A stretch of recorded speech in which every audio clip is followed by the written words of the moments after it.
بسم اللہ الرحمن الرحیم۔ السلام علیکم ورحمۃ اللہ وبرکاتہ۔ حضرت زید بن ثابت رضی اللہ تعالی عنہ کا قبول اسلام۔ حضرت زید اپنی والدہ کے طلع عطافت میں پرورش پا رہے تھے۔ 11 برس کے ہوئے تو اسلام کی آواز کان میں پڑی۔ اس زمانے میں اسلام مدینہ میں مسافر کی حیثیت سے مقیم تھا۔ حضرت مصعب بن عمیر مبلغ اسلام توحید و رسالت کا واعظ کہہ رہے تھے۔ حضرت زید نے اسی سفر سنی میں اسلام قبول کیا۔ کسی انسان کا اگر بلوغ سے قبل ایمان لانا باعث فخر و مباحت ہو سکتا ہے تو حضرت زید نے 11 سال کی عمر میں یہ فخر حاصل کیا اور ابتدا ہی سے ان کا دامن شرک کے داغ سے پاک تھا۔ حضرت زید نے مسلمان ہوتے ہی قرآن پڑھنا شروع کیا۔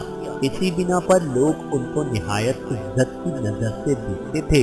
جب حضور صلی اللہ علیہ وآلہ وسلم مدینہ تشریف لائے تو یہ 17 سورتوں کے حافظ ہو چکے تھے۔ لوگ ان کو آپ کی خدمت میں لے گئے اور کہا کہ یہ بنو نجار سے ہیں اور 17 سورتیں پڑھ چکے ہیں۔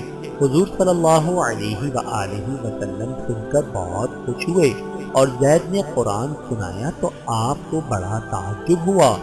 حضرت زید بن ثابت رضی اللہ تعالی عنہ پر اللہ رب العزت کی کروڑوں رحمتیں نازل ہوں۔